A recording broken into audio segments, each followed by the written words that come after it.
Kakak iparku menghinaku seperti gembel dan mengusirku dari rumah. 1 tahun kemudian aku balas begini. Namaku Dini. Aku lahir dan besar di sebuah desa kecil di pinggiran Jawa Tengah. Ayahku sudah lama tiada. Hanya ada bunda yang kini tinggal sendiri di rumah sederhana kami, ditemani suara jangkrik dan udara pedesaan yang masih sejuk. Setelah lulus kuliah dari universitas swasta dengan beasiswa, aku memutuskan untuk merantau ke Jakarta. Bukan karena ambisi besar, tapi karena keadaan yang memaksa. Bunda sudah semakin menua. Ia mulai sering batuk-batuk, dan aku tahu penghasilannya dari kebun kecil di belakang rumah tak cukup untuk membiayai hidup kami berdua, apalagi obat-obatan. Kakakku, Arman, sebenarnya sudah lama tinggal di Jakarta bersama istrinya, Rani. Mereka tinggal di rumah yang cukup besar di kawasan perumahan elit pinggiran kota. Kata orang, Arman sudah sukses bekerja sebagai manajer di perusahaan logistik, sementara Rani punya usaha butik kecil-kecilan. Dengan penuh harap, aku meminta izin untuk menumpang tinggal di rumah mereka sementara waktu. Kataku, aku cuma butuh tempat tinggal, Kak. Aku akan cari kerja sendiri. Arman mengangguk waktu itu. Suaranya terdengar tenang seperti biasanya. Rani pun ikut tersenyum, meskipun senyumnya entah kenapa terasa menggantung. Hari pertama aku tiba di Jakarta, langit mendung menyambutku. Aku membawa koper butut peninggalan almarhum ayahku. Isinya hanya beberapa potong baju, 1 pasang sepatu, dan map plastik berisi ijazah serta surat-surat penting.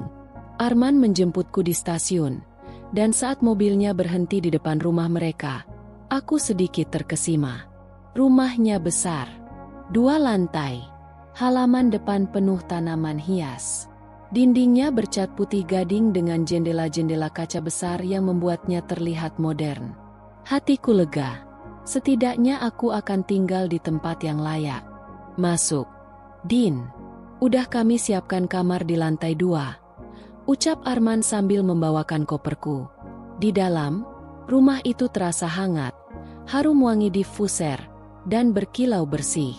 Lantai keramik mengkilap dan rak penuh foto-foto keluarga mereka membuatku merasa seperti tamu penting. Namun, Rani hanya menyapa sekilas. Ia sedang duduk di sofa, sibuk dengan ponselnya. Saat aku menghampiri dan mencium tangannya, ia hanya mengangguk kecil tanpa banyak kata. Tak ada pelukan, apalagi sapaan hangat.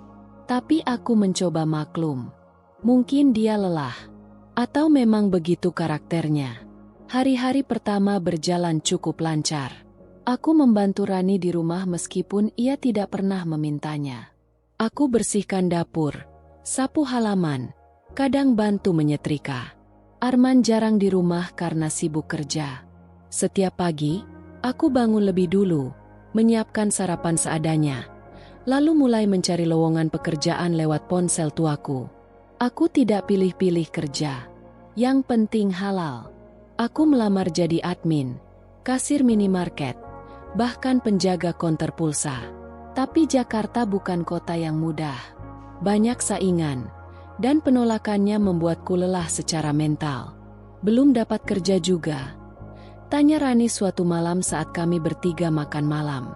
Arman hanya menunduk, sibuk memotong ayam di piringnya. Belum, Kak. Tapi aku masih terus coba. Hari ini aku titip lamaran di 3 tempat. Jawabku hati-hati. Oh, Rani tersenyum tipis. Ya semoga aja cepet dapet. Soalnya kan, kamu juga nggak mungkin tinggal di sini terus kan? Aku tercekat. Tanganku otomatis mengepal di bawah meja. Arman melirik Rani, tapi tidak berkata apa-apa. Aku hanya mengangguk pelan, berusaha menelan ucapan itu dengan lapang dada. Aku paham, aku hanya menumpang. Tapi ucapan itu terasa seperti peringatan yang tidak ramah. Sejak malam itu, aku mulai merasa tidak nyaman. Rani mulai sering membandingkan aku dengan adik sepupunya yang sudah kerja di bank. Kadang ia komentar soal bajuku yang terlalu lusuh, atau cara bicaraku yang ndeso. Aku hanya tersenyum, meskipun dalam hati aku mengencangkan ikatanku pada niat awal, Aku kesini untuk memperbaiki nasib, bukan untuk bersaing atau menyenangkan semua orang. Aku mulai menulis lamaran di kertas bekas, mengetik CV di warnet terdekat karena laptopku sudah rusak.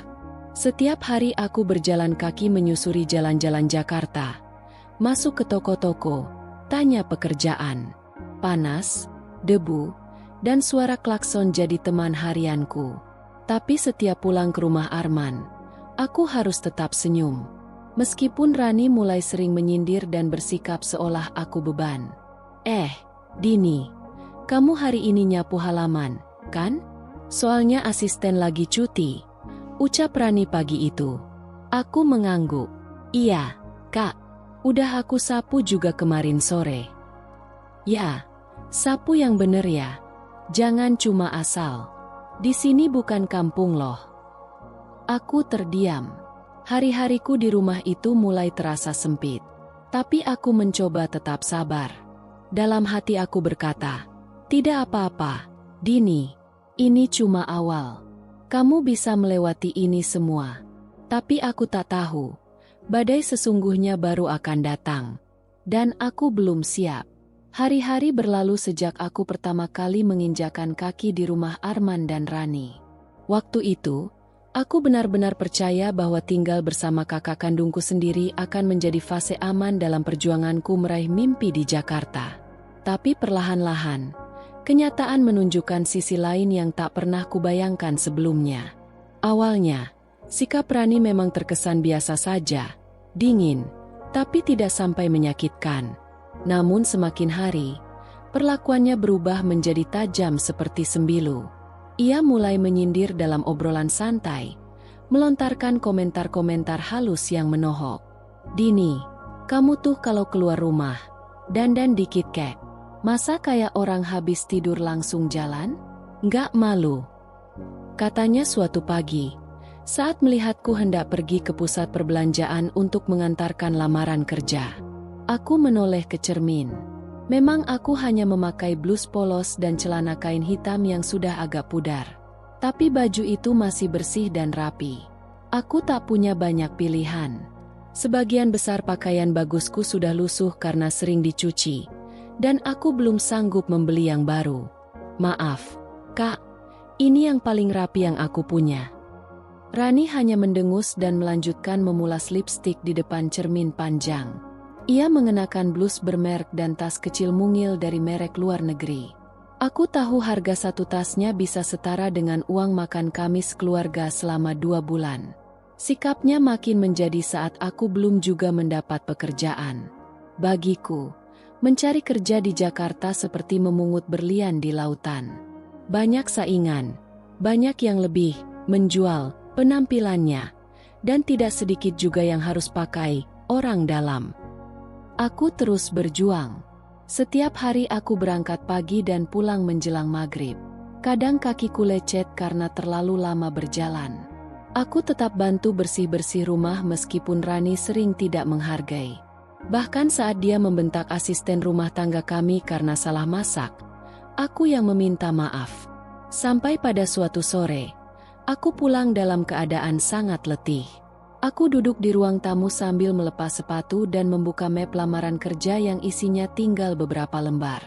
Rani sedang duduk sambil menonton TV, dan tiba-tiba ia berkata tanpa menoleh, "Din, tolong jangan duduk di sofa itu ya.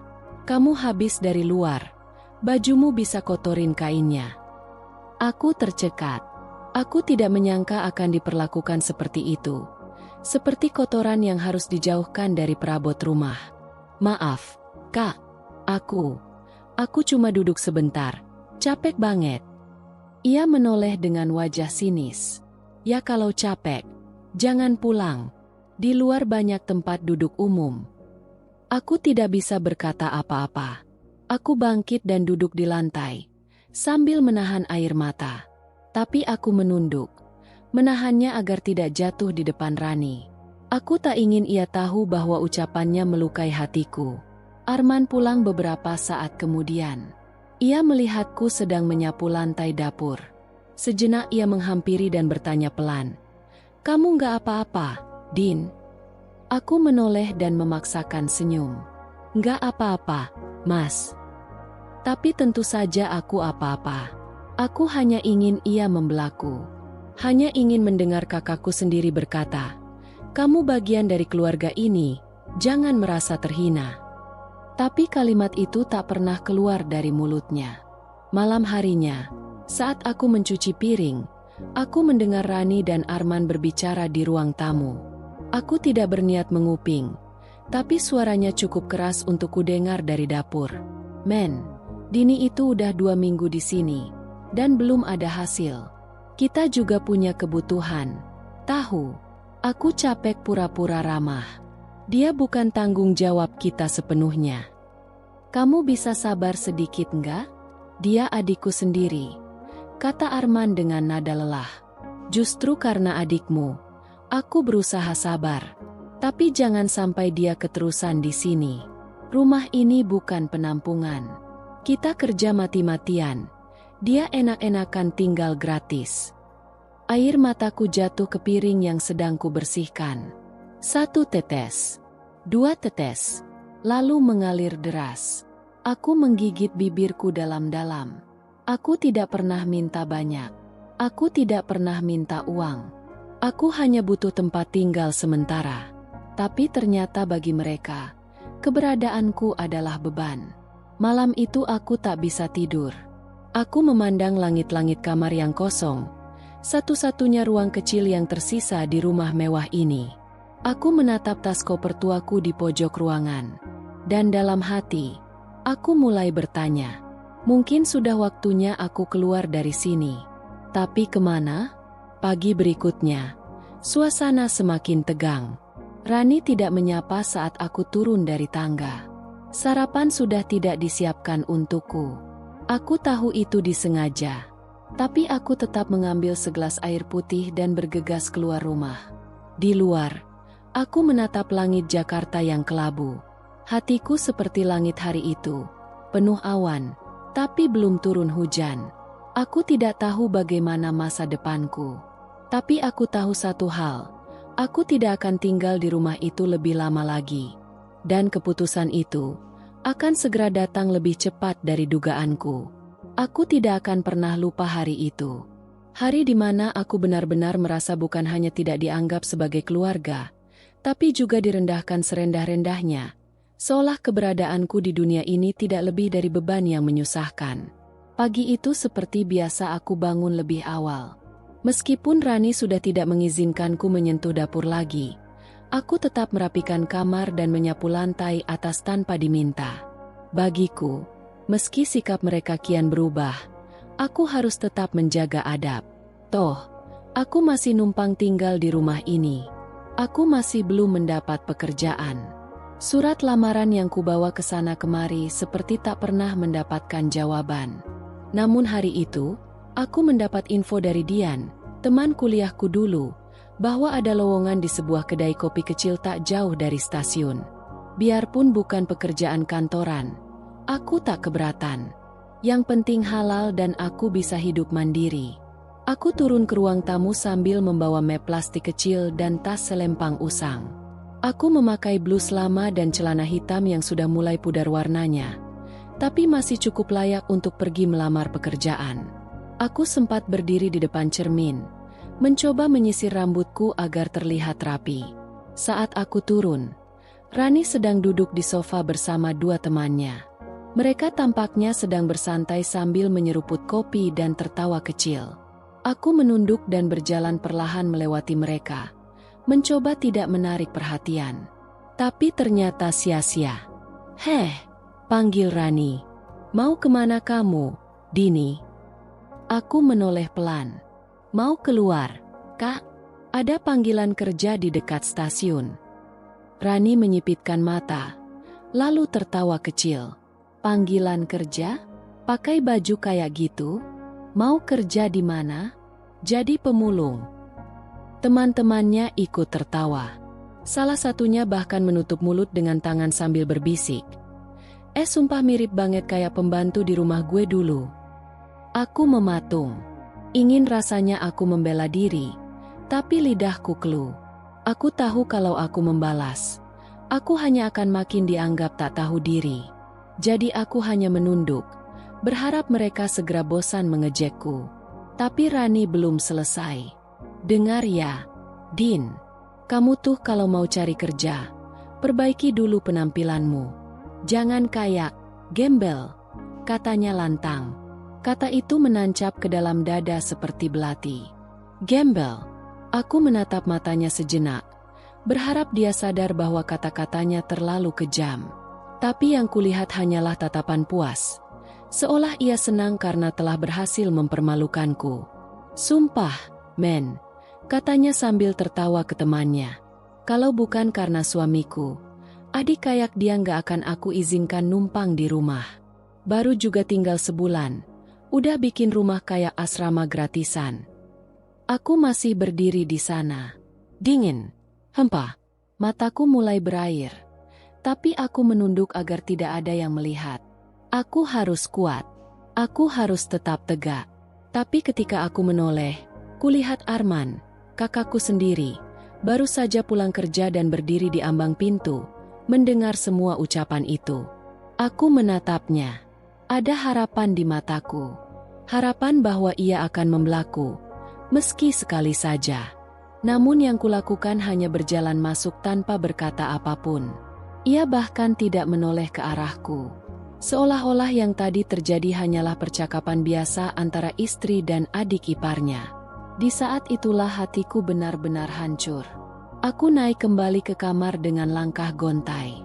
Pundakku terasa berat, bukan karena tas, tapi karena beban harga diri yang dicabik-cabik. Aku duduk di ujung ranjang, memandangi koper tuaku yang setia berada di pojok ruangan. Aku tahu ini saatnya. Aku tidak bisa tinggal di sini lagi. Aku tak sanggup lagi menelan penghinaan demi penghinaan. Lebih baik tidur di emperan jalan daripada terus diinjak-injak harga diriku sendiri. Malam harinya, aku mulai mengemas barang. Tak banyak yang bisa kubawa. Beberapa potong pakaian, ijazah, map lamaran, dan sedikit uang sisa pemberian bunda. Aku duduk di lantai, memeluk lutut, dan menangis tanpa suara. Hanya tubuhku yang bergetar, menahan semua luka yang tak bisa diucapkan. Di tengah tangisanku, ponselku berbunyi. Sebuah pesan dari bunda. Nak, bagaimana kabarmu di Jakarta? Bunda rindu. Kalau ada apa-apa, jangan dipendam sendiri ya. Air mataku jatuh deras. Aku ingin pulang. Tapi aku juga tahu bunda tak punya cukup untuk menampungku kembali. Lagi pula, aku belum menyerah. Aku harus buktikan bahwa aku bisa berhasil. Aku harus buktikan bahwa aku bukan gembel. Besok pagi, aku akan pergi dari rumah ini. Aku tak tahu akan kemana. Tapi aku lebih memilih jalan yang gelap dan dingin, daripada bertahan dalam rumah yang dipenuhi penghinaan. Pagi itu langit Jakarta tampak kelabu. Gerimis turun perlahan seperti mencerminkan suasana hatiku yang hancur. Malam sebelumnya aku sudah mengemasi semua barang milikku. Hanya satu koper tua dan sebuah tas kecil berisi baju, map lamaran kerja, dan sedikit uang receh. Aku belum tahu akan kemana, tapi satu hal yang pasti, aku tidak akan tinggal di rumah ini lagi. Aku turun ke lantai bawah dengan langkah pelan, berharap bisa pergi diam-diam tanpa banyak pertanyaan. Namun ternyata Rani sudah duduk di ruang makan, lengkap dengan pakaian rapi dan wajah yang sudah berhias penuh. Di depannya ada segelas jus jeruk dan roti panggang. Tampak seperti pagi yang menyenangkan, setidaknya baginya. Aku mencoba melangkah menuju pintu keluar, tapi suara Rani menahanku. Din, mau kemana pagi-pagi bawa koper segala? Aku berhenti. Punggungku tegang. Aku tahu ini akan terjadi. Aku mau pergi, Kak. Jawabku pelan tanpa menoleh. Aku nggak mau ganggu kalian lagi. Bagus kalau sadar diri, katanya cepat, seperti sudah menanti-nanti jawaban itu. Aku menghela napas dan menoleh sedikit. Terima kasih sudah izinkan aku tinggal di sini selama ini. Rani menyilangkan tangan di dadanya. Yah, walau sebenarnya nggak pernah rela juga sih. Kamu pikir gampang ya hidup sama orang yang gak tahu malu numpang di rumah orang, tapi kerjaan gak jelas. Aku menggigit bibirku. Hatiku mendidih. Tapi aku tidak ingin marah. Tidak di sini. Tidak di hadapan orang yang tak akan pernah mau mendengarkan. Tiba-tiba Arman muncul dari dalam kamar. Baru selesai berpakaian kerja. Dia melihatku dengan koper di tangan, dan ekspresinya sedikit terkejut. Din, kamu mau kemana? Aku memandangnya sejenak. Aku pergi, Mas. Aku nggak mau bikin Kak Rani marah terus. Aku bisa urus diri sendiri. Arman menatapku dalam-dalam. Ada keraguan di matanya. Seolah ia ingin menahan, tapi takut. Mungkin takut pada istrinya. Atau mungkin ia benar-benar tak tahu harus bersikap apa. Dini, ucapnya pelan. Tunggu beberapa hari lagi aja. Nanti Mas coba bantuin kamu cari kerja. Aku tersenyum getir. Udah nggak apa-apa, Mas. Aku udah cukup lama di sini. Rani berdiri dan menghampiri Arman sambil melipat tangan di pinggang. Kalau dia mau pergi, ya biarkan aja, men. Dia sendiri yang bilang nggak mau ganggu. Sekarang kamu malah kayak nggak rela. Giliran aku ngomel kamu diam. Giliran dia pergi kamu kelihatan sedih. Jangan plin-plan, dong. Aku melihat wajah Arman merona malu. Ia terdiam. Dan dari diamnya itu aku sadar. Aku sendirian. Tidak akan ada tangan yang menarikku kembali. Tidak akan ada suara yang memintaku tetap tinggal. Dan itu menyakitkan. Aku membungkuk sedikit. Terima kasih, Mas. Kak. Lalu aku melangkah keluar rumah. Gerimis mulai turun semakin deras. Di tanganku hanya ada koper tua dan tas kecil. Di hatiku, luka yang menganga. Aku melangkah tanpa menoleh lagi. Tak ada yang mengantarku. Tak ada yang mengejarku. Tak ada satupun suara dari dalam rumah yang menyuruhku kembali. Aku berjalan di trotoar yang basah. Berusaha mencari tempat berteduh sambil berpikir kemana aku akan melangkah selanjutnya. Uangku tak cukup untuk menyewa kos.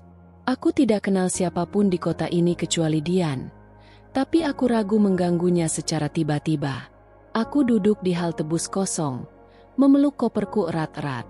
Orang-orang berlalu lalang. Sebagian menatapku dengan heran. Mungkin karena penampilanku yang sederhana. Mungkin karena aku terlihat seperti orang yang baru saja kehilangan segalanya. Dan ya, mungkin memang benar begitu. Dalam diam, aku menatap langit. Hujan mengguyur aspal, membuat jalanan seperti cermin besar. Aku melihat bayanganku sendiri di genangan air. Seorang gadis muda dengan rambut kusut dan wajah pucat, duduk sendirian di kota besar yang tak mengenalnya. Air mata mulai mengalir, bercampur dengan tetes hujan di pipiku. Tapi kali ini aku tak menahannya. Tak ada yang peduli. Tak ada yang melihat. Dalam hati aku berkata, aku tidak akan selamanya seperti ini. Suatu saat nanti, aku akan berdiri di tempat tinggi, dan mereka akan melihat siapa yang mereka usir dengan begitu mudahnya. Aku tak tahu kapan hari itu akan datang. Tapi janji itu mulai tumbuh kuat di dalam dadaku. Dan aku akan menjaganya, selamanya. Malam pertama tanpa atap di Jakarta adalah malam yang takkan pernah kulupakan seumur hidupku.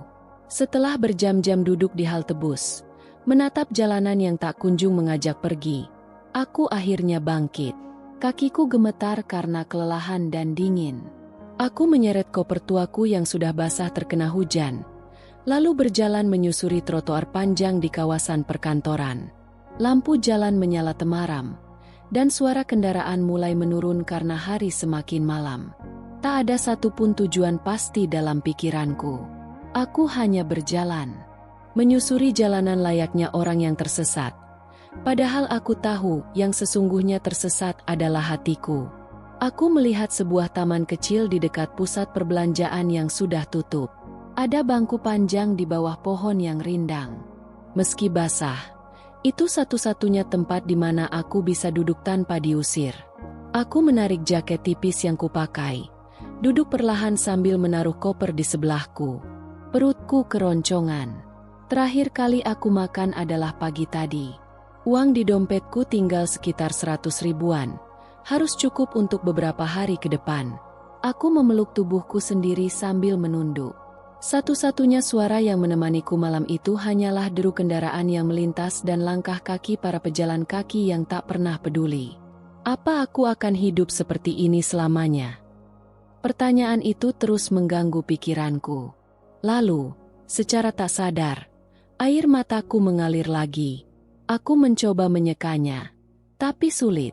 Luka di hatiku terlalu baru, terlalu dalam, dan terlalu panas untuk segera sembuh. Waktu terasa lambat. Sekitar pukul 9 malam, hujan kembali turun meskipun ringan. Aku berpindah ke bawah atap toko yang sudah tutup. Di sana ada sedikit ruang untuk berteduh. Aku bersandar di dinding dingin sambil memeluk koperku erat-erat. Menutup mataku dan berharap bisa terlelap walau hanya sekejap. Tapi mataku terbuka kembali ketika sebuah suara yang familiar memanggil namaku. Dini. Aku menoleh cepat. Di hadapanku berdiri seorang perempuan dengan jaket abu-abu dan payung bening. Rambutnya diikat rapi. Wajahnya penuh ekspresi kaget. Dian. Aku nyaris tak percaya. Teman kuliahku, yang dulu sering bersamaku saat susah dan senang. Sudah lama aku tak berjumpa dengannya. Terakhir kami bertukar kabar lewat media sosial. Tapi aku tak tahu dia tinggal di Jakarta juga. Dian. Suaraku parau. Ia segera mendekat. Lalu menatapku lekat-lekat. Astaga. Kamu kenapa? Kamu kenapa di sini malam-malam begini? Duduk di pinggir jalan. Dini? Tanyanya panik. Aku tak mampu menjawab. Bibirku bergetar. Dan air mata kembali mengalir. Kali ini, bukan karena rasa sedih semata, tapi juga karena lega. Untuk pertama kalinya sejak diusir dari rumah Arman, ada seseorang yang peduli. Dian langsung menarik tanganku. Ayo ikut aku. Rumahku nggak jauh dari sini. Kita ngobrol di sana. Oke? Kamu nggak bisa terus di sini. Aku mengangguk pelan. Aku terlalu lelah untuk menolak. Dan terlalu hancur untuk merasa gengsi. Ia memegangi koperku dan membukakan payung. Kami berjalan di tengah rintik hujan, dan untuk pertama kalinya malam itu, aku merasa tidak sendiri. Rumah Dian tidak besar, tapi hangat. Ia tinggal di rumah kontrakan 2 kamar yang cukup rapi dan nyaman. Ia menyeduh teh hangat dan menyodorkannya padaku. Aku menggenggam cangkirnya erat-erat, merasakan kehangatan yang menenangkan. Dian duduk di sebelahku dan memandangku dengan penuh perhatian. Kamu belum makan? Ya? Tanyanya. Aku mengangguk pelan. Sebentar. Aku ambilkan nasi dan lauk seadanya ya. Kamu harus isi tenaga dulu. Tak lama, ia kembali dengan sepiring nasi, telur dadar, dan tumis kangkung. Aku makan perlahan, tapi penuh rasa syukur. Aku tak ingat kapan terakhir kali makanan terasa begitu enak di mulutku. Setelah makan, kami duduk kembali. Dian memintaku menceritakan semuanya. Dengan suara pelan dan sesekali tercekat, aku menceritakan semua. Dari awal aku pindah ke rumah Arman, perlakuan Rani yang makin lama makin menyakitkan, sampai akhirnya aku diusir pagi tadi. Dian mendengarkan dengan sabar, tak sekalipun memotong atau menghakimi. Din, katanya pelan setelah aku selesai. Kamu udah cukup kuat. Kamu bisa tahan semua itu sendirian. Tapi sekarang kamu nggak perlu sendirian lagi. Kamu bisa tinggal di sini sementara waktu. Aku nggak punya banyak, tapi setidaknya kamu bisa tidur nyaman. Aku menatapnya. Tapi aku nggak mau jadi beban. Dian tersenyum. Kita pernah saling bantu dulu waktu kuliah, kan? Sekarang giliran aku. Lagian, aku juga punya kerjaan freelance yang bisa kamu bantuin. Kita kerjain bareng. Kamu nggak harus bayar apa-apa. Kita saling bantu. Hatiku mencair. Untuk pertama kalinya setelah sekian lama, aku merasa benar-benar diterima. Tanpa syarat. Tanpa penghinaan. Tanpa harus berpura-pura kuat. Malam itu aku tidur di kamar kecil yang bersih, dengan kasur empuk dan selimut hangat. Bukan di bawah atap mewah seperti rumah Rani dan Arman, tapi rasanya 1000 kali lebih nyaman. Karena disinilah aku menemukan kembali rasa aman dan harapan. Sebelum menutup mata, aku berjanji pada diriku sendiri. Aku akan bangkit. Bukan untuk balas dendam, tapi untuk membuktikan bahwa aku bukan perempuan lemah seperti yang mereka pikirkan.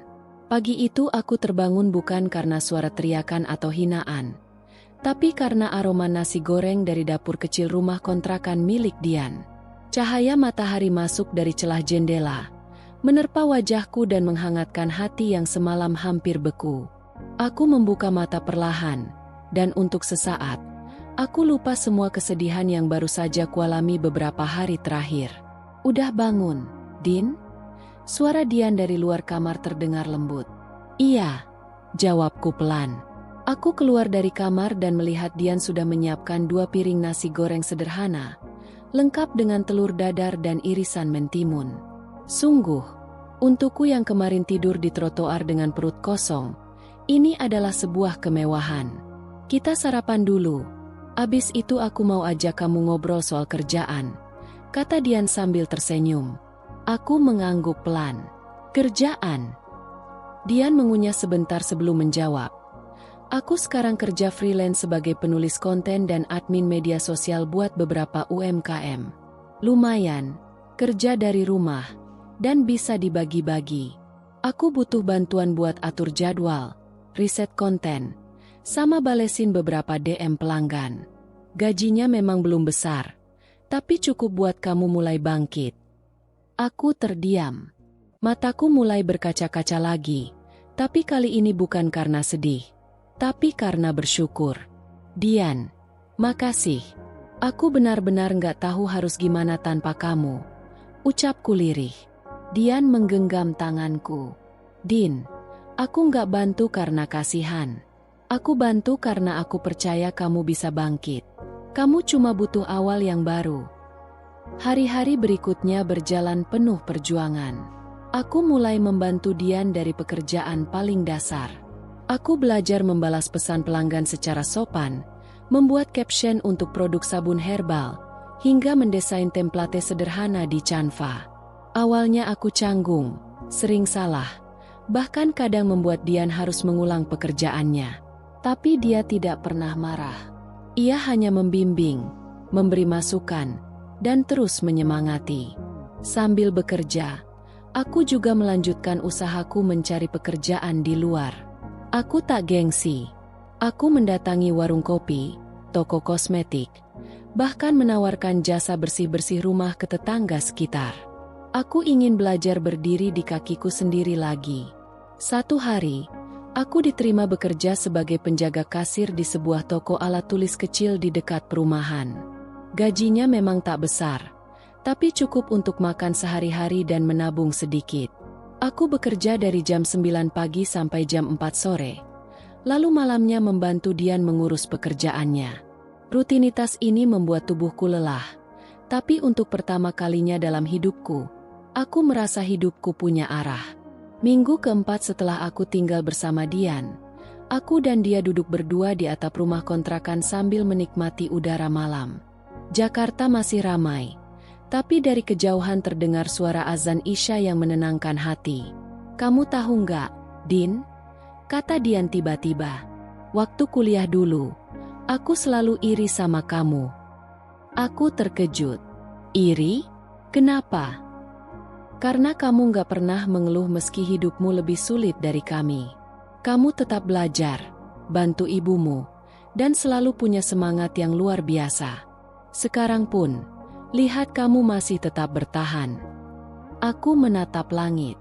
Ada satu bintang kecil yang bersinar paling terang. "Aku nggak kuat, Dian. Aku cuma pura-pura kuat. Kalau bukan karena kamu, aku mungkin udah nyerah." Dian menggeleng. "Justru karena kamu terus berdiri walau berkali-kali jatuh, itu yang bikin kamu hebat.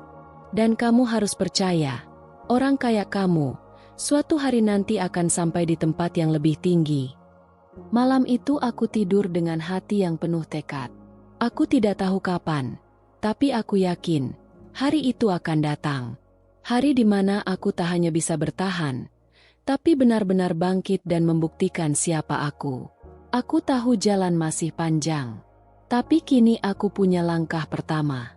Dan dari langkah pertama itu, aku mulai menuliskan bab baru dalam hidupku, bukan sebagai gadis lemah yang pernah diusir seperti gembel, tapi sebagai perempuan yang tahu cara melawan dunia dengan kerja keras dan harga diri.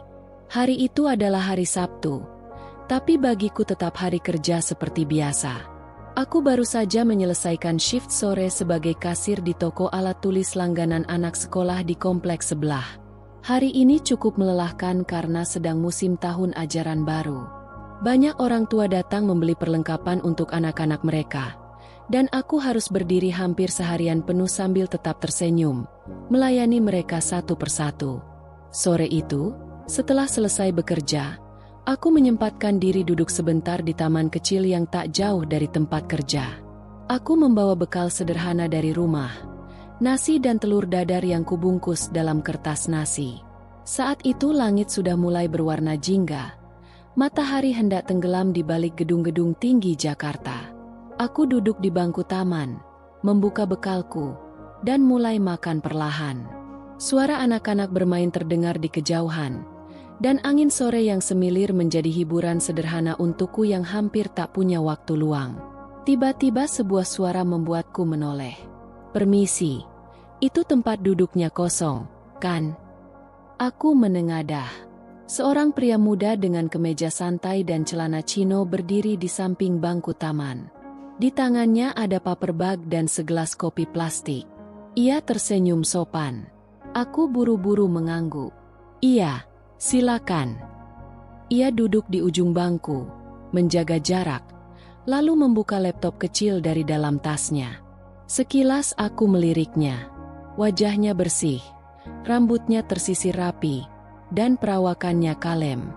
Tapi bukan itu yang membuatku penasaran, melainkan laptopnya yang penuh dengan tab-tab terbuka yang menampilkan grafik penjualan, spreadsheet, dan presentasi.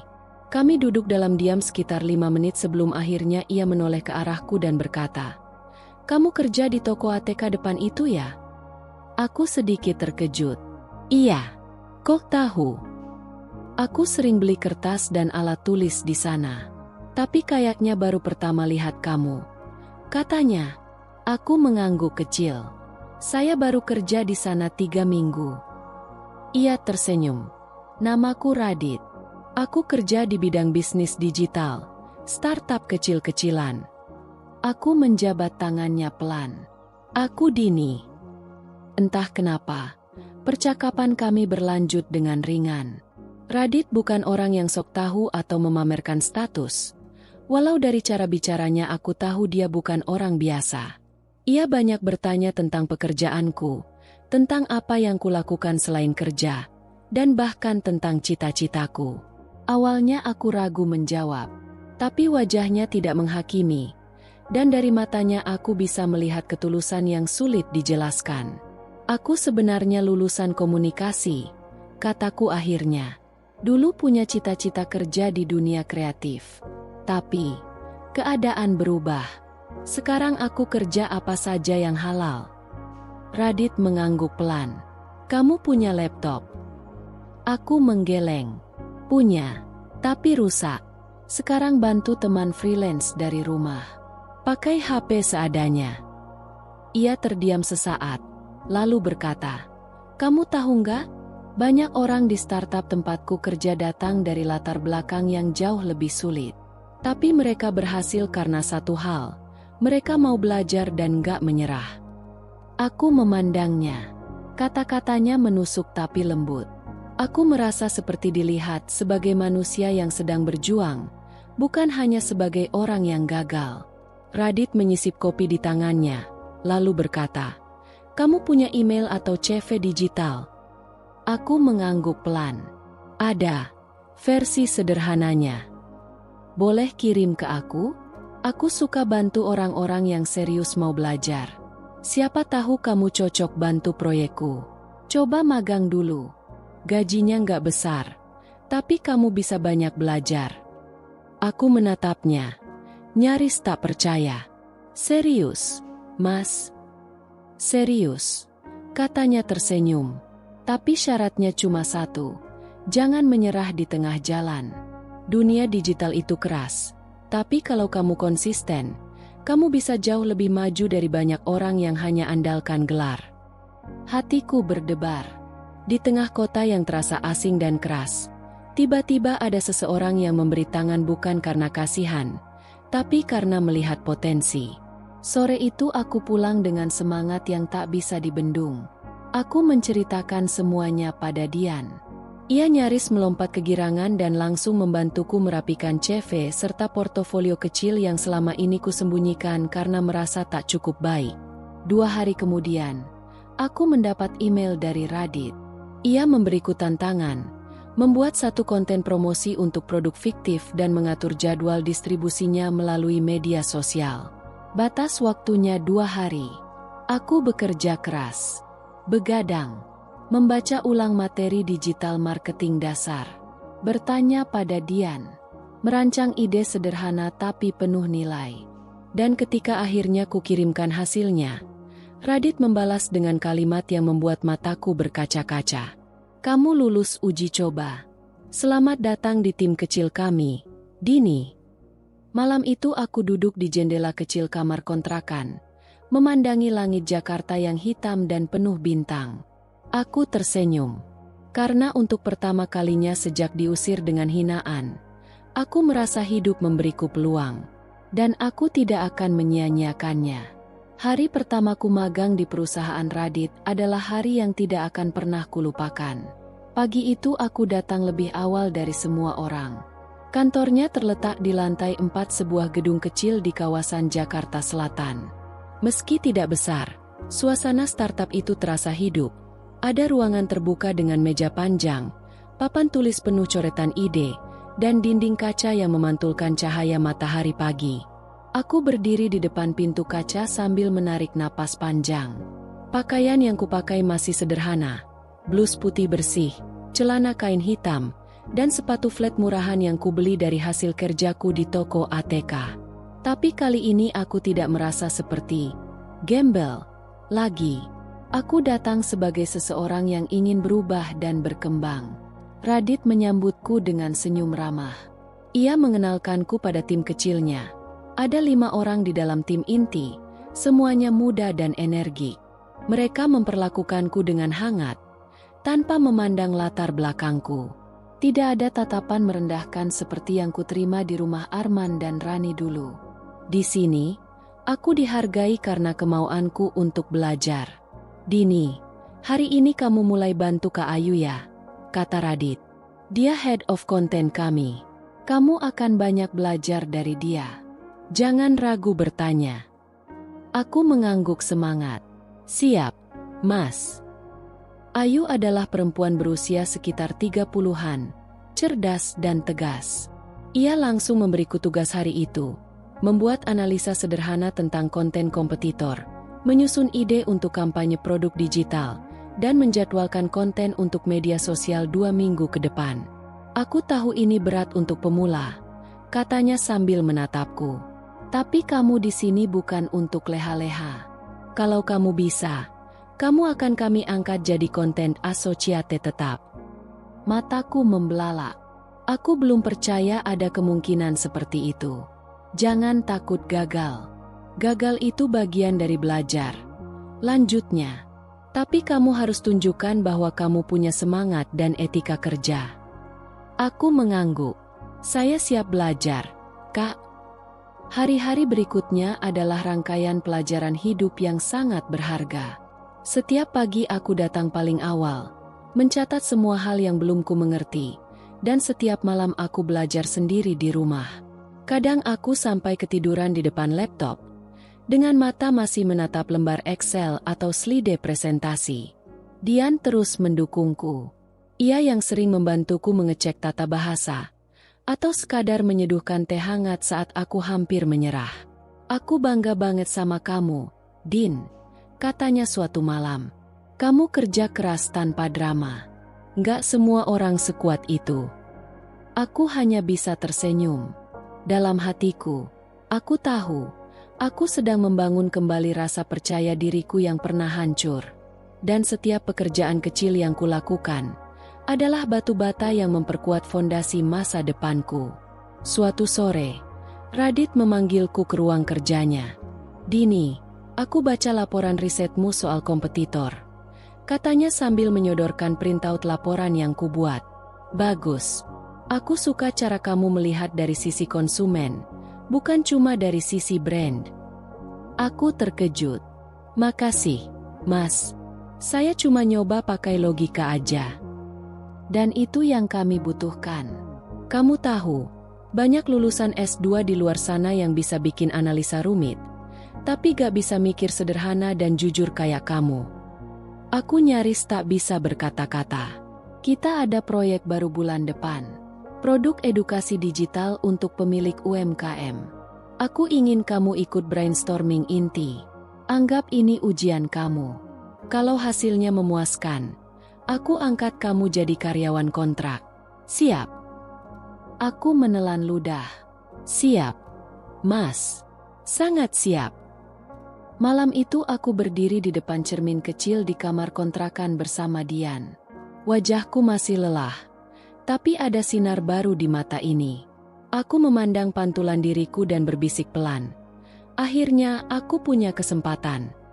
Bukan belas kasihan, bukan pertolongan dari orang dalam, tapi kesempatan nyata karena kerja keras sendiri. Aku ingat ucapan Rani saat mengusirku. "Kamu kayak gembel nggak tahu diri."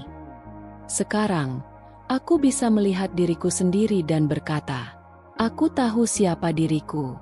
Dan aku tahu aku layak untuk berhasil. Dan ini baru awal. Hari-hari di perusahaan Radit berjalan semakin intens. Awalnya, aku pikir tugas-tugas yang diberikan hanya akan seputar membantu membuat konten dan menjadwalkannya. Tapi ternyata, dunia kerja profesional, terutama di dunia startup, bukan sekadar soal tugas teknis. Ini soal kecepatan, ketepatan, kreativitas, dan mental baja.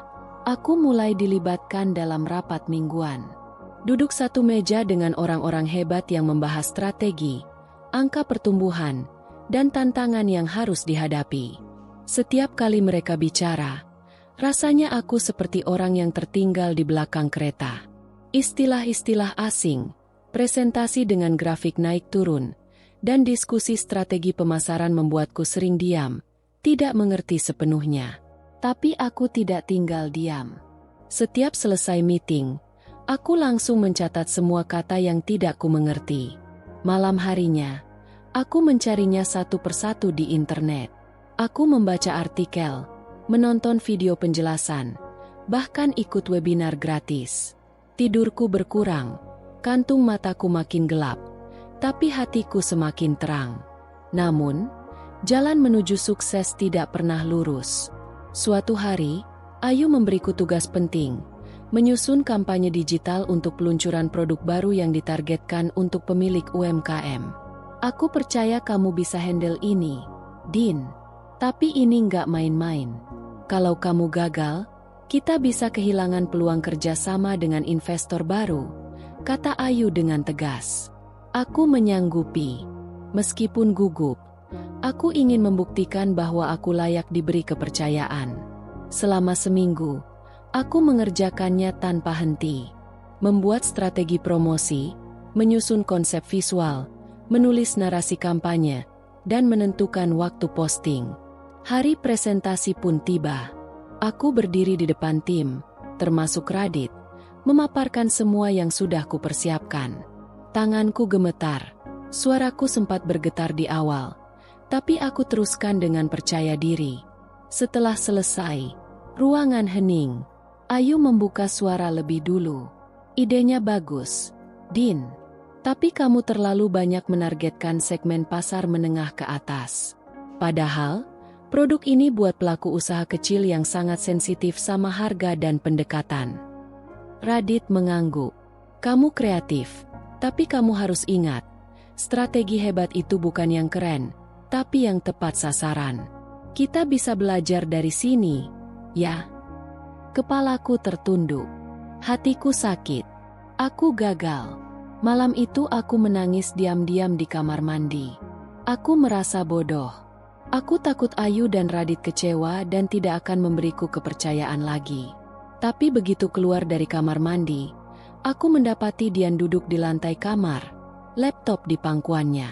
"Kamu gagal ya hari ini?" tanyanya lembut. Aku hanya mengangguk. Mataku masih merah. "Bagus," katanya tegas, membuatku heran. "Bagus?" Ulangku bingung. "Karena kamu gagal, berarti kamu berani mencoba. Gagal itu bukan aib, Din. Yang jadi aib itu kalau kamu nyerah dan nyalahin diri sendiri terus-terusan. Kamu sudah jauh banget melangkah dari tempat kamu dulu. Jadi jangan berhenti cuma karena satu kesalahan." Kata-kata Dian menyadarkanku. Ya, aku memang gagal, tapi itu bukan akhir. Besoknya aku datang ke kantor dengan semangat baru. Aku meminta waktu pada Ayu dan Radit. Aku sudah revisi semua konsep kampanye kemarin. Aku pelajari lagi datanya. Aku ubah pendekatannya jadi lebih sederhana dan personal. Aku juga minta masukan dari beberapa pelaku UMKM langsung. Radit tersenyum. "Kamu nggak menyerah?" Aku menggeleng. Aku sudah terlalu jauh untuk mundur sekarang. Aku mempresentasikan ulang kampanye itu dengan gaya yang lebih lugas, penuh empati, dan mengangkat cerita nyata dari pelaku usaha kecil. Aku memperlihatkan konsep visual yang dibuat dengan bahasa sederhana dan contoh nyata, bukan sekadar teori. Saat selesai, Ayu berdiri dan bertepuk tangan kecil. "Inilah Dini yang aku tunggu," katanya. Radit ikut angkat bicara. "Sekarang kamu bukan anak magang lagi. Mulai minggu depan, kamu kita angkat jadi konten strategis kontrak. Gaji naik, tanggung jawab juga naik." Aku nyaris menangis di tempat. Ini bukan hanya soal jabatan, tapi soal pengakuan. Pengakuan bahwa kerja keras tidak pernah sia-sia. Malam itu aku dan Dian makan mie ayam langganan dekat rumah kontrakan. Di pinggir jalan, di bangku plastik yang sudah goyah, kami tertawa seperti anak kecil. "Din," kata Dian sambil menyeruput kuah. "Kamu sadar nggak? Kamu udah jauh dari Dini yang dulu." Aku mengangguk. "Iya, tapi aku juga tahu. Aku masih harus belajar banyak. Tapi sekarang aku tahu satu hal penting." "Apa?" "Bahwa gagal itu bukan akhir. Selama aku masih hidup, aku masih punya kesempatan." Dan malam itu, aku tidur dengan satu keyakinan baru. Aku akan terus melangkah, seberat apapun jalannya. Karena aku bukan perempuan yang mudah dikalahkan oleh satu kegagalan. Aku adalah perempuan yang belajar, gagal, lalu bangkit lebih kuat. Waktu terasa seperti terbang ketika kita terus bergerak. Hari itu, tepat 1 tahun sejak aku diusir dari rumah kakakku. Aku masih ingat jelas. Suasana pagi yang kelabu, koper tua di tanganku, dan rasa sakit di dada karena dihina seperti gembel. Namun kini, saat kulangkahkan kaki keluar dari unit apartemenku yang baru, aku tahu segalanya telah berubah. Aku, Dini, bukan lagi perempuan yang tidur di trotoar dan bertanya-tanya apakah hidup akan membaik. Pagi itu aku berdiri di balkon apartemen lantai 12, menatap langit Jakarta yang biru cerah. Di meja kecil sampingku ada secangkir kopi hangat dan buku catatan yang penuh dengan to-do list hari ini. Meeting dengan klien UMKM baru, mempersiapkan peluncuran kampanye e-learning, dan satu sesi podcast tentang kisah perempuanku yang bangkit dari nol. Semua ini terasa seperti mimpi. Dari anak magang yang bingung dengan istilah conversion rate dan customer behavior, kini aku dipercaya sebagai konten strategis untuk startup yang makin berkembang. Radit bahkan baru saja memintaku menjadi bagian dari core team untuk proyek baru, platform edukasi digital khusus perempuan pelaku UMKM. Dan yang lebih membanggakan, aku membangun semuanya dengan keringat sendiri. Beberapa minggu yang lalu, Aku akhirnya bisa membelikan ibu di kampung sebuah ponsel pintar dan mengirim uang rutin setiap bulan. Saat video call, beliau menitikkan air mata. "Dini, ibu bangga sama kamu. Nak, dulu ibu cuma bisa doa waktu kamu bilang diusir dari rumah. Tapi ternyata doa ibu nggak sia-sia." Aku pun tak bisa menahan tangis. Aku ingat malam-malam di awal perjuanganku, saat aku merasa sendirian, tak berarti, dan tak punya harapan. Tapi kini, setiap langkahku terasa lebih ringan. Bukan karena hidup jadi lebih mudah, tapi karena aku jadi lebih kuat. Penampilanku pun berubah. Bukan dalam artian glamor atau berlebihan, tapi lebih terawat dan percaya diri. Aku mulai berani tampil di depan publik, mengisi sesi sharing untuk pelaku usaha kecil yang ingin memaksimalkan media sosial mereka. Beberapa kali aku diundang menjadi pembicara, dan salah satu video sharingku bahkan viral di TikTok. Banyak yang bilang aku sekarang inspiratif, tapi sebenarnya aku masih gadis kampung sederhana yang tak mau menyerah meski dunia menghina. Suatu sore, aku berjalan di sebuah pusat perbelanjaan kelas menengah di Jakarta karena ada janji dengan klien. Aku mengenakan blus putih bersih, celana panjang hitam sleek, dan sepatu hak rendah yang nyaman. Rambutku diikat rapi. Di pundakku tergantung tas kerja elegan hasil kerja keras selama berbulan-bulan. Aku sedang mengecek email di ponsel saat seseorang menyenggol bahuku pelan. "Dini." Aku mendongak. Jantungku langsung berdegup kencang. "Rani." "Ya, Rani." Kakak iparku yang dulu mengusirku dari rumah sambil menyebutku gembel. Di sampingnya berdiri Arman, kakakku. Wajah mereka seperti membeku begitu melihatku berdiri di depan mereka dengan penampilan yang jauh berbeda dari yang mereka ingat. Aku tersenyum sopan. "Halo, Kak Rani, Mas Arman." Rani tampak canggung. Matanya meneliti dari ujung rambut hingga ujung kakiku. Mungkin ia sedang membandingkan aku hari ini dengan aku yang dulu keluar dari rumah mereka dengan koper tua dan wajah penuh air mata. Kamu sekarang kerja di mana?" tanya Rani akhirnya. Suaranya terdengar ragu. "Aku konten strategis di salah satu startup digital. Sekarang lagi handle platform edukasi buat UMKM." Jawabku santai. Arman ikut bicara. "Wah, keren ya. Hebat kamu, Din." Aku hanya tersenyum, tidak menyombongkan diri. Tapi aku tidak lagi merendahkan diriku seperti dulu. "Kamu tinggal di mana sekarang?" tanya Rani lagi, lebih lembut. "Aku ngontrak apartemen dekat sini. Dapat subsidi dari kantor." Jawabku. Rani dan Arman saling pandang. Wajah mereka tak bisa menyembunyikan keterkejutan. Lalu Rani berkata pelan, "Din, aku minta maaf ya. Dulu aku terlalu kasar sama kamu." Aku menatapnya. Tidak ada kebencian, tidak ada amarah, hanya rasa lega. "Aku sudah maafkan dari dulu, Kak. Tapi aku nggak akan lupa. Tapi tenang aja, aku nggak dendam. Justru karena itu semua, aku jadi seperti sekarang." Rani menunduk. Aku tersenyum dan menambahkan, "Semoga Kak Rani dan Mas Arman sehat terus ya. Aku harus lanjut. Mau ketemu klien. Senang bisa ketemu kalian." Aku melangkah pergi. Langkahku ringan, tegak, dan pasti. Di belakangku, aku bisa merasakan tatapan mereka. Mungkin malu, mungkin kagum, mungkin bingung. Tapi bagiku, hari itu adalah hari kemenangan batin. Malamnya aku duduk di balkon apartemen, menatap lampu-lampu kota. Dian mengirim pesan, "Gimana meetingmu?" Aku balas, "Berhasil." Dan aku juga ketemu masa lalu. Tapi kali ini aku berdiri lebih tinggi. Dulu aku hanya seorang Dini yang dianggap beban. Sekarang aku adalah Dini yang berhasil berdiri dengan kepala tegak. Dan ini baru permulaan. Aku tidak pernah menyangka bahwa sebuah undangan acara bisnis bisa menjadi jembatan antara masa laluku dan pencapaian masa kini. Sore itu, Aku mengenakan blazer abu muda dan celana panjang senada. Riasan wajahku sederhana, tapi elegan. Rambutku disanggul rapi. Aku menatap bayanganku di cermin lobi hotel tempat acara akan digelar. Sebuah konferensi bisnis tahunan yang menghadirkan berbagai pelaku usaha kecil, investor, dan pemimpin startup. Dan tahun ini, aku bukan hanya peserta biasa.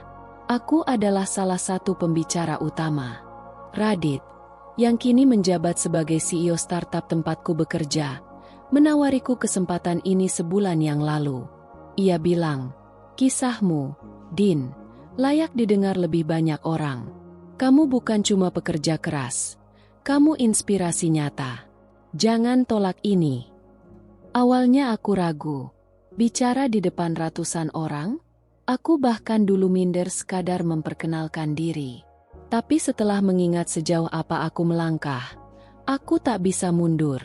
Aku ingin berdiri di panggung itu, bukan untuk menyombongkan diri, tapi untuk menunjukkan pada siapapun di luar sana, terutama yang pernah merasa rendah diri seperti aku, bahwa segala hal bisa diubah dengan tekad. Begitu memasuki ballroom besar yang sudah dihiasi megah dengan lampu gantung dan layar LED raksasa, aku menarik napas dalam-dalam. Ruangan penuh dengan orang-orang berjas, pengusaha, dan pelaku industri dari berbagai sektor. Para peserta duduk tertib, sebagian sibuk mencatat, sebagian lagi menunggu giliran pembicara selanjutnya. Namaku disebut. Berikutnya, kita akan mendengarkan kisah dari seorang perempuan muda yang telah melewati perjalanan luar biasa. Dari diusir dengan hinaan hingga kini menjadi pemimpin strategi konten untuk salah satu platform edukasi digital terbesar di bidang UMKM. Beri sambutan hangat untuk Dini Purnamasari.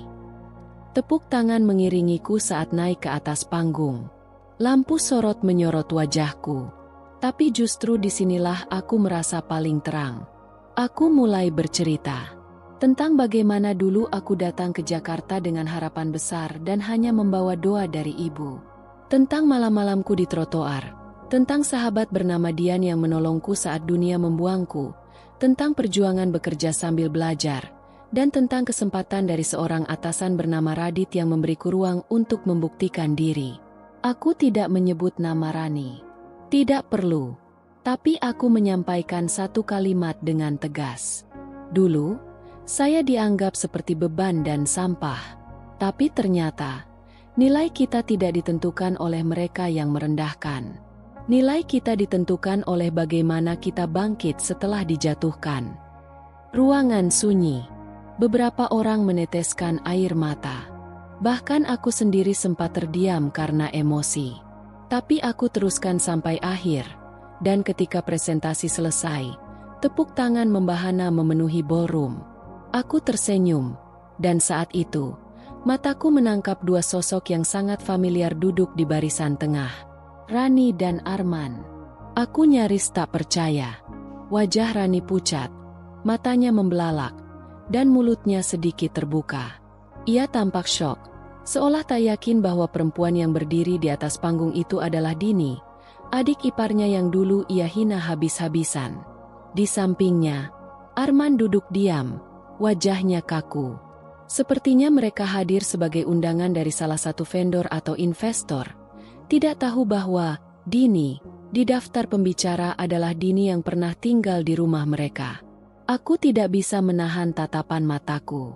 Aku menatap langsung ke arah mereka dan mengangguk sopan. Rani buru-buru menunduk. Arman tampak gelisah. Tapi aku tidak butuh reaksi lebih dari mereka. Karena pengakuan terbesar bukan datang dari permintaan maaf mereka, tapi dari cara mereka melihatku sekarang. Dengan takjub, dengan terkejut, dengan tak percaya. Setelah acara, banyak peserta menghampiriku untuk sekadar memberi selamat atau mengajak foto bersama. Aku menerima semuanya dengan hangat. Tapi di antara kerumunan itu, Rani dan Arman tidak tampak lagi. Mereka mungkin memilih pergi diam-diam. Mungkin malu, mungkin menyesal, mungkin bingung harus berkata apa. Dan jujur, aku tidak menuntut apa-apa dari mereka. Karena hari itu, aku tidak lagi menjadi adik ipar yang tak dianggap. Hari itu, aku adalah Dini yang mereka buang, tapi kembali sebagai seseorang yang tak bisa lagi mereka pandang rendah. Malamnya aku duduk berdua dengan Dian di balkon apartemen. Aku menceritakan semuanya. Dian terkekeh. Wah, drama banget ya. Kayak film. Aku mengangguk. Iya, tapi ini nyata. Dian menatapku serius. Kamu bangga sama dirimu sendiri nggak? Aku tersenyum. Bukan bangga, tapi aku bersyukur. Karena kalau semua itu tidak terjadi, aku nggak akan pernah tahu sekuat apa aku sebenarnya. Dan malam itu, untuk pertama kalinya aku benar-benar merasa bebas dari masa lalu. 3 hari setelah acara konferensi bisnis itu, aku menerima pesan WhatsApp dari nomor tak dikenal. Dini, ini Rani. Boleh bicara sebentar? Jantungku berdetak sedikit lebih cepat. Aku menatap layar ponsel beberapa detik sebelum akhirnya mengetik balasan singkat. Boleh. Mau bicara soal apa? Tak lama kemudian, ponselku berdering. Dan untuk pertama kalinya sejak aku diusir dari rumah mereka, suara itu terdengar lagi. Suara Rani, kakak iparku yang dulu tak segan menyebutku gembel tak tahu diri. Dini, aku nggak tahu harus mulai dari mana. Katanya di seberang sana. Suaranya terdengar pelan dan canggung. Aku cuma nggak bisa berhenti mikirin kamu sejak acara itu. Aku kaget banget. Aku diam, menunggu kelanjutannya. Aku lihat kamu di atas panggung berdiri percaya diri, ngomong di depan ratusan orang, cerita dengan jujur dan elegan. Dan aku cuma bisa duduk dan malu sama diriku sendiri. Aku masih belum menyela. Aku ingin mendengar semuanya keluar dari mulutnya sendiri. Aku ingat waktu kamu keluar dari rumah. Aku bahkan gak kasih kamu segelas air. Sekarang, aku nonton kamu berdiri di depan orang-orang penting. Dini, aku malu. Dan aku minta maaf. Aku menarik napas dalam. Satu bagian dari hatiku ingin meluapkan semua luka lama. Tapi bagian lain justru merasa, tenang. Terima kasih udah minta maaf, Kak. Ucapku pelan. Aku udah maafin sejak lama.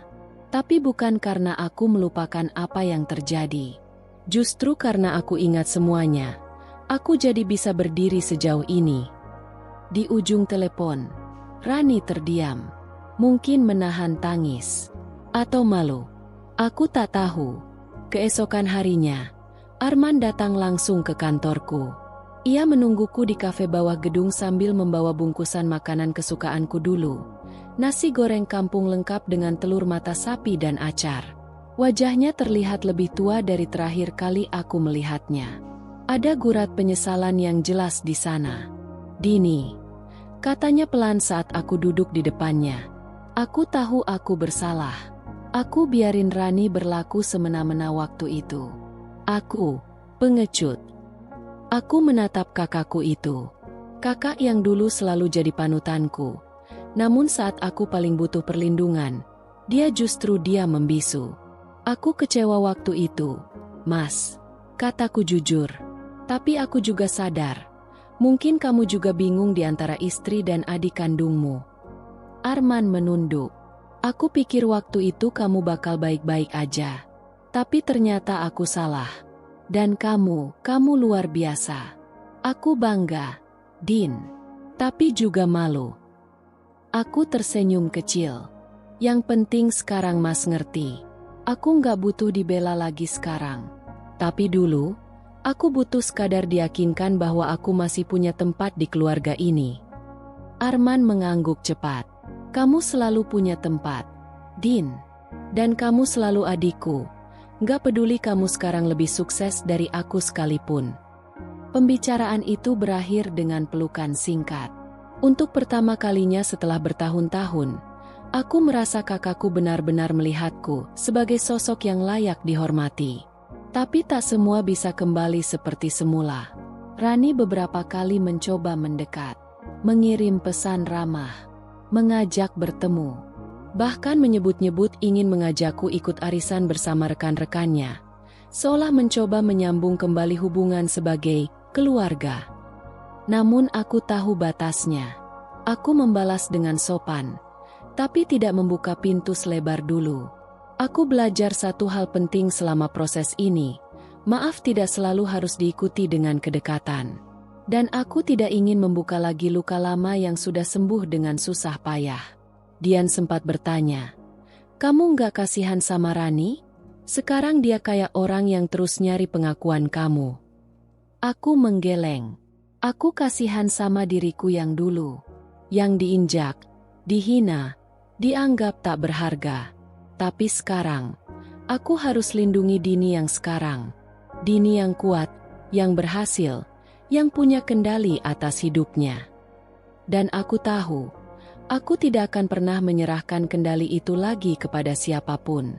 Sore itu, aku kembali berdiri di balkon apartemenku, menatap langit yang mulai berubah jingga, seperti 1 tahun lalu saat aku pertama kali tidur di trotoar. Tapi kini, aku tidak lagi memandangi langit dengan rasa putus asa.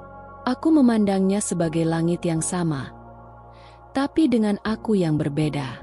Kini, semua sudah berbalik. Aku yang dulu dianggap beban, kini menjadi inspirasi. Aku yang dulu dihina, kini dihormati. Dan semua itu, karena aku tidak pernah berhenti percaya bahwa aku layak dihargai. Sudah lebih dari 2 minggu sejak pertemuan mengejutkan di konferensi bisnis itu, tapi pesan-pesan dari Rani terus masuk hampir setiap hari.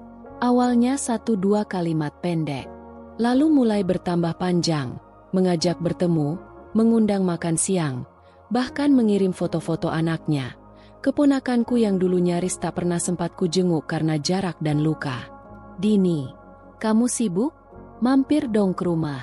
Aku masak rawon kesukaan kamu. Kapan-kapan kita jalan bareng yuk, belanja atau ngopi cantik. Aku mau tahu tempat favorit kamu sekarang. Aku lihat konten kamu yang viral itu. Bagus banget. Kamu cocok jadi motivator. Loh, seandainya aku masih menjadi Dini yang dulu, mungkin aku akan langsung luluh. Tapi sekarang, aku sudah belajar membaca bahasa yang lebih dalam dari sekadar kata-kata manis. Aku sudah terlalu sering merasakan kepalsuan yang dibungkus senyum." Dian melihatku membaca pesan Rani sambil menghela napas. "Dia makin sering ngechat ya?" tanyanya. Aku mengangguk, kayak orang yang lagi berusaha ngambil hatiku lagi. Dian menyender di kursi sambil memainkan sendok teh di tangannya. "Dan kamu?" "Aku nggak buta, Di," jawabku. Dulu dia nggak segan ngusirku kayak sampah. Sekarang saat aku berdiri lebih tinggi, dia datang dengan wajah baru. Tapi bukan aku yang sama. Dian mengangguk setuju. "Penting banget itu. Kamu udah terlalu keras bangun hidup ini. Jangan dikacauin lagi cuma karena rasa nggak enakan." Aku menatap layar ponselku lagi. Rani memang tak pernah secara langsung mengungkit masa lalu. Tapi sikapnya yang kini kelewat ramah justru membuatku curiga. Terasa seperti seseorang yang menyesal. Tapi bukan sepenuhnya karena sadar salah, melainkan karena melihatku sekarang berhasil. Dan aku tahu, aku harus berhati-hati. Akhir pekan itu, aku akhirnya mengiyakan ajakan Rani untuk bertemu. Kami janjian di sebuah kafe modern di pusat kota. Saat aku datang, Rani sudah duduk menungguku dengan penampilan rapi dan senyum yang begitu lebar. "Dini, cantik banget sekarang," katanya begitu aku tiba. Ia langsung berdiri dan memelukku seolah kami sahabat lama yang baru bertemu kembali. Aku membalas pelukannya sekilas, lalu duduk dengan tenang. Obrolan awal berjalan biasa, soal pekerjaan, tren fashion, makanan enak, dan tempat nongkrong yang sedang viral. Tapi aku tahu, Rani bukan datang hanya untuk ngobrol ringan. Dan benar saja, setelah beberapa menit, ia mulai masuk ke inti. "Din, aku sebenarnya iri lihat kamu sekarang. Dulu aku nggak pernah nyangka kamu bisa jadi sehebat ini. Sumpah, aku bangga banget." Aku menatap matanya. "Terima kasih, Kak. Tapi, aku juga nyesel. Aku dulu jahat banget ya." Ia tertawa kecil sambil menyentuh tanganku di atas meja. Kamu gak marah kan sama aku? Aku menarik tanganku perlahan. Aku gak marah. Aku udah maafin sejak lama. Serius? Rani memiringkan kepala, seolah tak percaya. Serius? Tapi bukan berarti aku lupa. Jawabku lembut namun tegas. Aku tahu aku harus memaafkan untuk melangkah maju. Tapi untuk mempercayai lagi, itu hal yang berbeda. Wajah Rani berubah sedikit. Dulu aku memang salah. Tapi sekarang aku pengin kita akur lagi. Masa lalu biarlah jadi masa lalu. Kita bisa mulai lagi, kan? Kamu bisa sering ke rumah. Anak-anak kangen banget sama kamu. Arman juga. Pengin kamu datang ke acara keluarga minggu depan. Aku tersenyum tipis. Kak, aku nggak menutup pintu. Tapi aku juga nggak akan masuk ke ruangan yang sama tanpa jendela dan udara segar.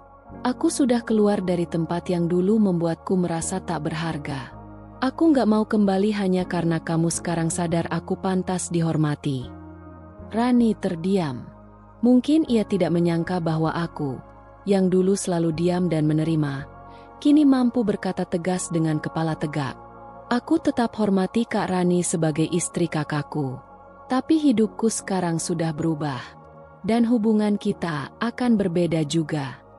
Kami menyelesaikan pertemuan itu dengan sopan. Tapi aku tahu, Rani menyadari satu hal penting. Aku bukan lagi Dini yang bisa dikendalikan. Di perjalanan pulang, aku membuka jendela mobil. Angin kota mengibaskan rambutku. Aku merasa ringan.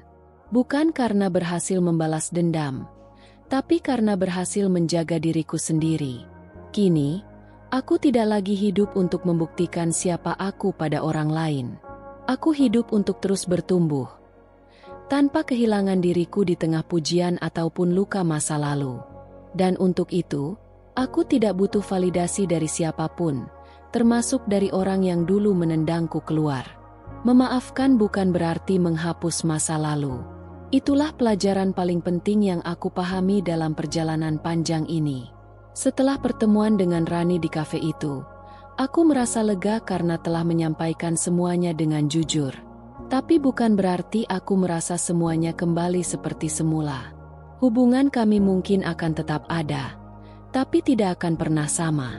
Aku memilih menjaga jarak, bukan karena dendam, tapi karena aku belajar untuk melindungi diri sendiri. Beberapa hari kemudian, aku mendapat undangan resmi dari Arman. Kali ini bukan dari Rani, melainkan dari kakakku sendiri. Undangannya sederhana, acara syukuran ulang tahun anak pertama mereka, keponakanku. Kalau kamu nggak nyaman datang, nggak apa-apa, Din. Tapi aku harap kamu datang. Biar anak-anak tahu siapa tantenya yang hebat itu. Aku termenung lama menatap pesan itu. Dulu, saat aku tinggal di rumah mereka, aku tak pernah dianggap penting dalam keluarga itu. Aku hanya ada untuk bantu-bantu, bukan benar-benar menjadi bagian dari lingkaran hangat yang mereka ciptakan sendiri. Tapi sekarang, Arman mulai membuka mata. Aku bisa merasakannya. Tulus. Bukan karena aku sukses, tapi karena ia menyadari kesalahannya sebagai kakak. Setelah berpikir, aku putuskan untuk datang. Hari itu, aku mengenakan dress panjang berwarna hijau lembut. Riasan wajahku natural, cukup untuk terlihat segar dan sopan. Aku datang sendirian, membawa kado kecil yang kupilih khusus untuk keponakanku. Saat aku melangkah masuk rumah itu, suasana seketika berubah. Banyak mata tertuju padaku. Beberapa tamu tampak membicarakanku dalam bisik-bisik. Rani terlihat gugup menyambutku, tapi tetap memaksakan senyum. Terima kasih udah datang, Din. Ucapnya singkat. Aku hanya membalas dengan anggukan kecil. Aku tidak ingin canggung, tapi juga tidak ingin berpura-pura semuanya baik-baik saja. Arman menyambutku dengan pelukan hangat. Ini baru rumah kalau kamu ada, bisiknya. Dan entah kenapa, itu membuat hatiku terasa hangat. Aku menikmati acara itu secukupnya. bermain sebentar dengan keponakanku, menyapa beberapa tamu yang ternyata banyak yang mengenalku dari media sosial atau videoku yang viral. Beberapa ibu-ibu bahkan menghampiriku dan berkata, "Kami sering lihat kamu di TikTok. Anak muda yang inspiratif banget." Ya, aku tersenyum. Tapi di dalam hati aku masih merasa asing di rumah ini. Setelah acara hampir selesai, aku duduk sebentar di teras depan sendirian. Udara sore terasa sejuk, dan suara anak-anak kecil bermain masih terdengar di belakang rumah. Rani datang mendekat, duduk di kursi sampingku. "Dini," katanya pelan, "aku tahu kamu belum bisa percaya sama aku sepenuhnya. Tapi aku serius mau berubah." Aku menoleh padanya, menatap langsung ke matanya. "Aku percaya orang bisa berubah," ujarku. "Tapi perubahan butuh waktu. Butuh konsistensi. Dan yang paling penting, harus datang dari hati, bukan dari rasa bersalah atau takut kehilangan." Rani menggigit bibirnya. "Aku ngerti. Aku cuma pengen kamu tahu. Aku benar-benar nyesel, Din."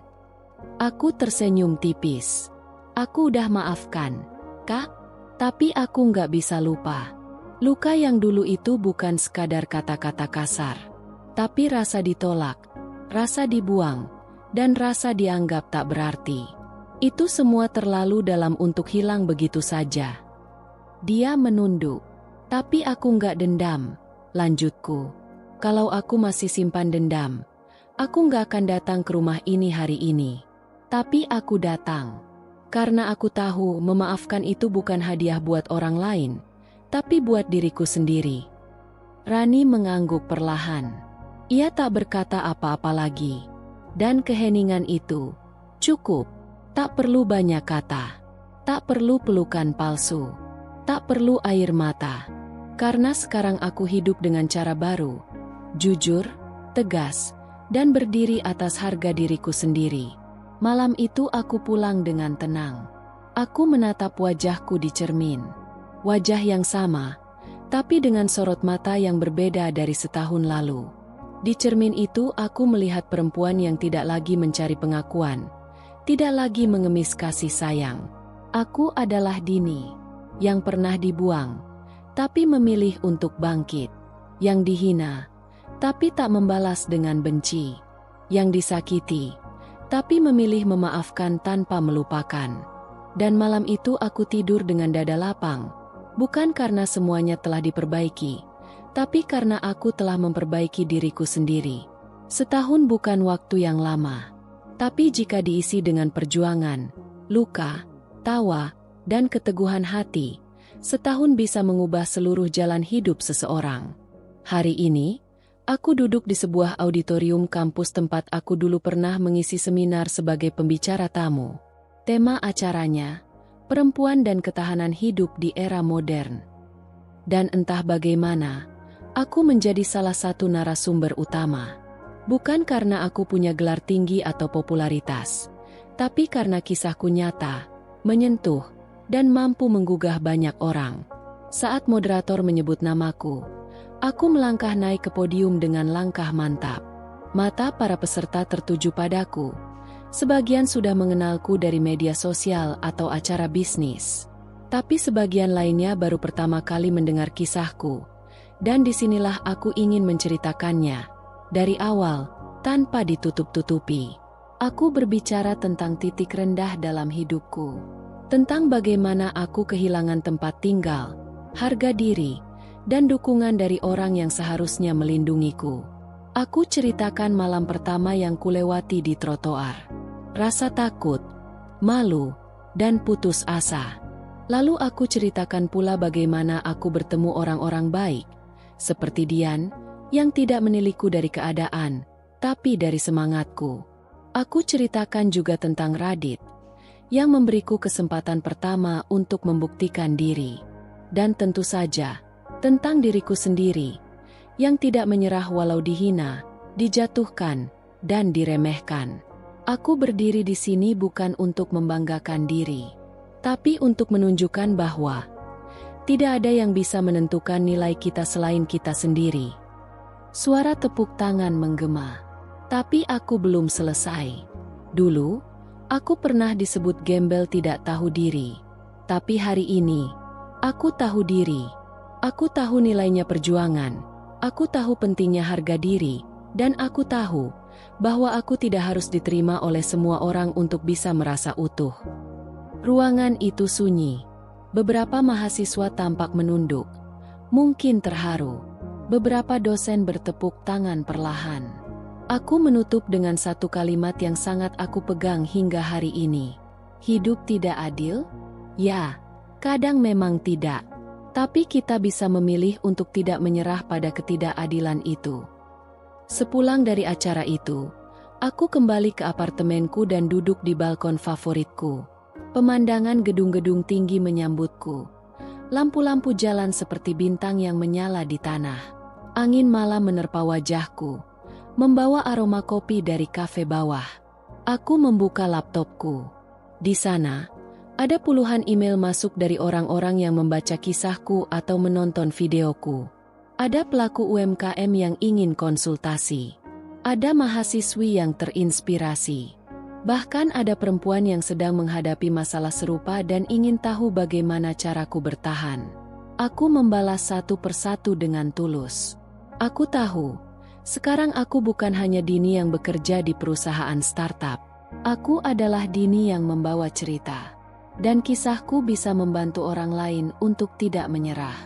Beberapa hari kemudian, aku mendapat undangan menjadi tamu kehormatan dalam acara komunitas perempuan mandiri yang sedang berkembang di Jakarta. Dalam acara itu, mereka memberikanku penghargaan, Tokoh Perempuan Bangkit 2025. Saat naik ke atas panggung, aku teringat jelas wajah Rani saat dulu mengusirku dengan hinaan. Aku ingat langkah kakiku yang gontai keluar dari rumah itu dengan koper lusuh. Tapi aku juga ingat keputusan di malam pertama di trotoar. Aku akan buktikan, bukan untuk mereka, tapi untuk diriku sendiri. Kini aku tidak hanya membuktikan. Aku melampaui ekspektasiku sendiri. Dan hari itu, dengan penghargaan di tangan, mikrofon di depan bibirku, dan ratusan mata memandangku, aku berkata lantang.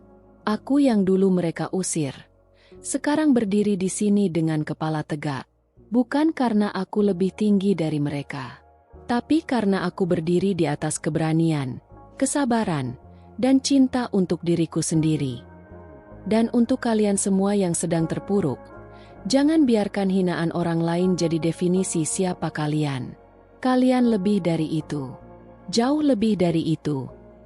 Dini yang dulu bukanlah Dini yang sekarang. Dan Dini yang sekarang akan terus berjalan maju. Bukan untuk balas dendam, tapi untuk menyalakan jalan bagi mereka yang masih tertatih di gelapnya kehidupan. Teman-teman, hidup memang tidak selalu berjalan mulus. Kadang kita dijatuhkan oleh orang terdekat, dihina, atau dianggap tidak berharga. Tapi ingat, nilai dirimu tidak pernah ditentukan oleh ucapan orang lain, melainkan oleh bagaimana kamu bangkit dan membuktikan dirimu sendiri. Jangan takut untuk memulai dari nol. Jangan malu meski harus berjalan sendirian. Dan jangan pernah menyerah hanya karena satu fase gelap dalam hidupmu. Karena bisa jadi itu adalah awal dari sinar terbesarmu. Kalau kamu suka cerita ini, jangan lupa like videonya, tuliskan pendapat atau kisahmu di kolom komentar, dan tentunya subscribe channel ini supaya kamu nggak ketinggalan cerita inspiratif lainnya.